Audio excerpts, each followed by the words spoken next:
विक्रम काळे. सभापती महोदय, प्रश्न क्रमांक 8764. आपल्याप्रमाणे सभापती महोदय, हे मराठवाड्याचं प्रवेशद्वार असलेला छत्रपती संभाजीनगर आणि माझ्या मतदारसंघातली ज्याला मी राजधानी म्हणतो ते मोठं शहर. सभापती महोदय, औद्योगिक दृष्ट्या सुद्धा त्याचा झपाट्याने विकास होतो आणि लोकसंख्या दिवसेंदिवस वाढते आणि म्हणून त्याची गरज म्हणून महानगरपालिकेच्या वतीनं N11 भागामध्ये जवळपास 9.5 कोटी रुपये खर्च करून इमारत बांधून मंत्री महोदय आता जवळपास 3 वर्षाचा कालावधी होतोय. इमारत पूर्ण होऊन सुद्धा महानगरपालिकेनं आपण उत्तरात असं दिलंय की मार्च 25 मध्ये, म्हणजे आता जवळपास 1.5 वर्ष होते हा प्रस्ताव पाठवून, तरी सुद्धा अजून त्याला उपकरणाची मंजुरी मिळालेली नाही. जोपर्यंत उपकरण येत नाहीत, नवीन पद भरती होत नाही, तोपर्यंत हॉस्पिटल सुरू होणार नाही. म्हणजे एवढे रुपये खर्च करून सुद्धा हा सगळा पैसा आपला वाया जातोय. तिथून बाहेरून लोक येतात, दुसरे काही प्रकार त्या ठिकाणी करतात, जनावर कुत्री जातात, तिथं काही कुणी संरक्षणासाठी ठेवलेलं नाही. त्याच्यामुळे सभापती महोदय, या निमित्तानं माझा स्पेसिफिक आणि मुद्देसूद प्रश्न मंत्री महोदयाला आहे की आता किमान आता हे सगळा प्रश्न सोडवायचा असेल तर आता इथं आरोग्यमंत्री नाहीत, तर त्यांच्यासोबत एक कोऑर्डिनेशन बैठक हे अधिवेशन संपण्याच्या पूर्वी घेऊन हा प्रश्न निकाली काढण्याच्या बाबतीमध्ये आपण काय उपाययोजना करणार आहात आणि हे हॉस्पिटल केव्हापर्यंत लोकांच्या वापरासाठी आपण त्याचा अंमल सुरू करणार आहात.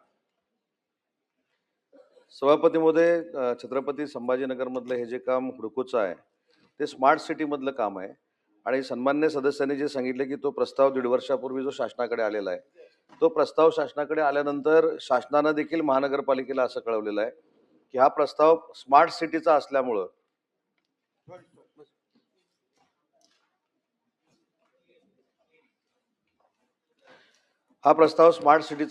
शासनाला आता त्याला पैसे उपलब्ध करून देता येणार नाही, कारण छत्रपती संभाजीनगरला राज्य शासनाचा निधी, महानगरपालिका आणि केंद्र शासन अशा पद्धतीनं जवळजवळ 900 कोटी रुपये हे स्मार्ट सिटीमधनं मंजूर झालेले होते आणि म्हणून हा प्रस्ताव मंजूर करण्याची जबाबदारी ही छत्रपती संभाजीनगर महानगरपालिकेची आहे आणि म्हणून मला असं वाटतं की याला बैठकीची काही आवश्यकता आहे असं मला वाटत नाही. हे अतिशय महत्त्वाचं काम आहे. 1.5 वर्ष ही बिल्डिंग काही नागरी व्यवस्था असतील, विद्युत व्यवस्था असतील, लिफ्ट आणि सोलार असेल, अंतर्गत काही सुविधा असतील, याच्यासाठी पैशाची आवश्यकता आहे. त्याच्यामध्ये 7 कोटी रुपये ही वैद्यकीय जी उपकरणं लागणार आहेत त्याच्यासाठी आवश्यक आहे आणि तिथं आवश्यक आपल्याला जो कर्मचारी वर्ग लागणार आहे त्याच्यासाठी 3 कोटी रुपये आवश्यक आहे. तसे 10 कोटी रुपये मंजूर करण्याचे निर्देश आजच शासनामार्फत महानगरपालिकेला दिले जातील. त्याच्यामुळे बैठकीची काही आवश्यकता नाही. अंबादासजी तानवे. महोदय, खरं तर मंत्री महोदयांचं उत्तर हे चूक आहे. मंत्री महोदय असं म्हणू शकत नाही की महानगरपालिका ते नगर विकास विभागाचे मंत्री म्हणून काम करतात, याचा अर्थ जबाबदारी त्यांची पण आहे. माझ्याकडे जी माहिती आहे की 4 हॉस्पिटल मंजूर झाले होते, त्याला जवळपास 31 कोटी 62 लाख रुपये अशा प्रकारचं टेंडर निघालं होतं, कॉन्ट्रॅक्टर नेमले होते. त्या 4 पैकी एकच इमारत झालेली आहे, बाकी 3चं तर मागसूम सुद्धा नाही. आता जर स्मार्ट सिटी अंतर्गत हे असेल तर 50% केंद्र शासन, 25% राज्य शासन, 25% महानगरपालिका, असं ही याच्यातली जबाबदारी आहे. असं असताना तिथं मनुष्यबळाची सुद्धा आवश्यकता आहे. जवळपास 500 लोकांचं मनुष्यबळाची तिथं आवश्यकता आहे आणि संभाजीनगरात गव्हर्नमेंट मेडिकल हॉस्पिटल आहे, हे एकमेव मोठं हॉस्पिटल आहे, त्यामुळे मोठ्या हॉस्पिटलची आवश्यकता आहे. हे हॉस्पिटल जवळपास 61 बेडचं हॉस्पिटल प्रस्तावित आहे. तेव्हा राज्य सरकारला आम्ही काही करू शकणार नाही असं म्हणता येणार नाही. राज्य सरकारला या बाबतीत, कारण याच्यामध्ये अधिकाऱ्यांच्या वेगवेगळ्या धोरणामुळे हे झालेलं आहे. एक कमिशनर येतो, 4 हॉस्पिटल मंजूर करतो, दुसरा कमिशनर येतो, 3 रद्द करतो आणि नंतर अजून फक्त बांधकाम झालेलं आहे. मेडिकलचा इथं कोणताही संबंध अजून आलेला नाही, ना इन्स्ट्रुमेंट, ना कोणत्याही प्रकारचे फर्निचर, ना इक्विपमेंट, याच्याविषयी कोणतंही अजून काही झालेलं नाहीये. आणि म्हणून मला असं वाटतं संभाजीनगर महानगरपालिकेनं राज्य सरकारला या संदर्भात प्रस्ताव पाठवलेला आहे.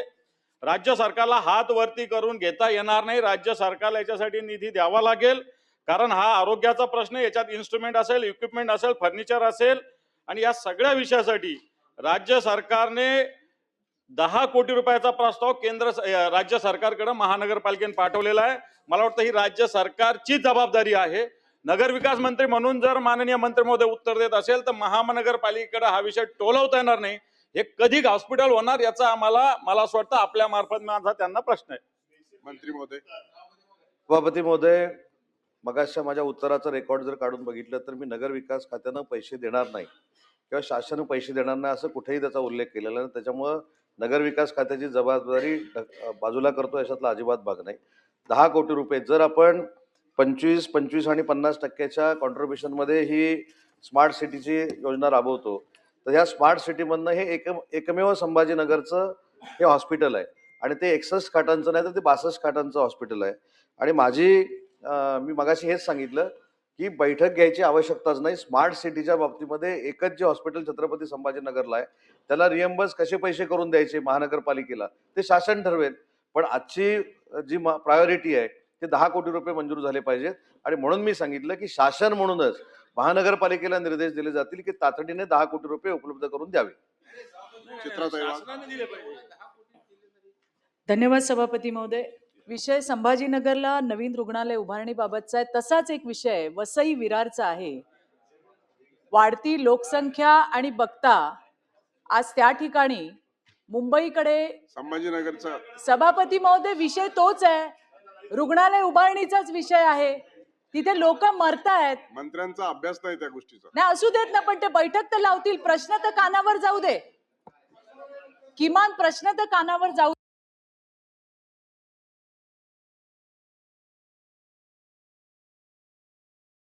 पोलीस केस दाखल झाली नसेल तरी सुद्धा अत्यवस्थ असणाऱ्या रुग्णांना तिथल्या खाजगी रुग्णालयांनी प्रश्न वेगळा आहे, थोडक्यात विचारा तुमचा. खाजगी रुग्णालयांनी त्या ठिकाणी उपचार देणं गरजेचं आहे.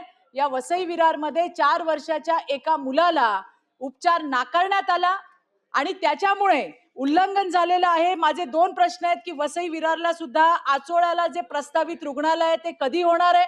आणि दुसरा माझा प्रश्न आहे, आपत्कालीन परिस्थितीमध्ये बालकांना किंवा गंभीर रुग्णांना उपचार नाकारणाऱ्या खाजगी दवाखान्यांवर शासन काय आणि कधी कारवाई करणार. धन्यवाद. ते महोदय, सन्माननीय चित्राताईने जो प्रश्न वसईच्या बाबतीत विचारलाय ही संभाजीनगरची जरी प्रश्न असला तरी ती माहिती घेऊन त्याच्यावर आपण कार्यवाही करू. परंतु मगाशच्या बाबतीमध्ये मी स्पष्ट असं सांगितलेलं आहे कुठेही सरकारनं जबाबदारी नाकारलेली नाही. उलट मी असं सांगितलं की महानगरपालिकेनं 10 कोटी रुपये दिल्यानंतर त्यांना कसं रिएम्बर्स करून द्यायचं त्याचा निर्णय शासन घेईल. परंतु ही तातडीची बाब म्हणून महानगरपालिकेला हे 10 कोटी रुपये देण्याचे निर्देश दिले जातील. मला असं वाटतं की हा प्रश्नच संपतो. अनिल परब. नवीन मुंबई, कोल्हापूर आणि सांगली या 3 महानगरपालिकांच्या हॉस्पिटलची कामं अजून बाकी आहेत. सरकारतर्फे त्यांना अजून निधी मिळालेला नाहीये. आपण स्पेसिफिक मला उत्तर हवंय.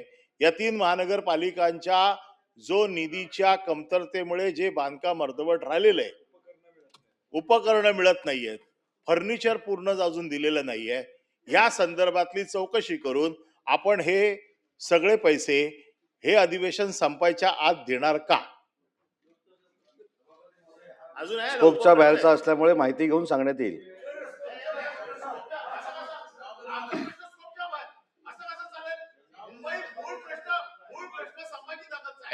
तुम्ही दुसरे प्रश्न देखील विचारायला दिले.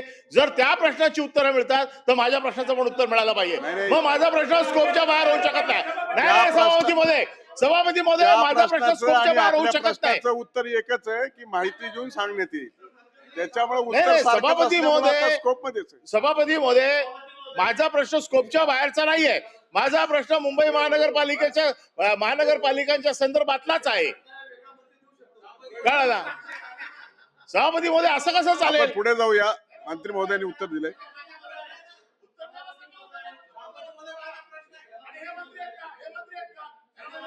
मंत्री महोदय, सामंत साहेब. सभा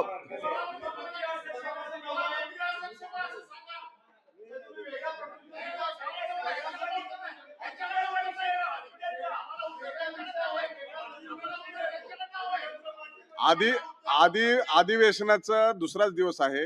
अजून वातावरण गरम झालेलं नाहीये आणि क्षुल्लक कारणावरून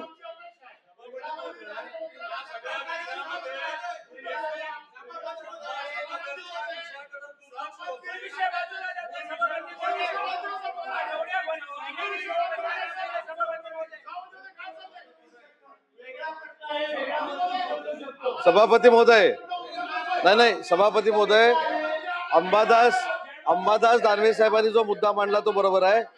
आपण वेगळ्या विषयाकडे जातोय. आपण छत्रपती संभाजीनगरला न्याय देत नाही आहोत असं त्यांचं म्हणणं आहे. महाजन साहेब खाली बसा. आपण खाली बसा जरा. म्हणून साठी मी आता उभा आहे. आपण खाली बसा. प्रश्न दवाखान्यांचा आहे आणि अगोदरच आपल्या राज्यामध्ये अल नीनोचा प्रभाव असल्या कारणाने पाणी सोडण्याचा नाहीये. त्यामुळं पाणी सोडायचं असतं तर कदाचित आपल्याला उत्तर देता आलं असतं. पण आता मंत्री महोदयांनी मला वाटतं समर्पक उत्तर दिलेलं आहे. आपण पुढे जाऊया. प्रश्न क्रमांक 3, 9529 उमाताई खापरे, प्रवीण दरेकर. प्रश्न क्रमांक 9529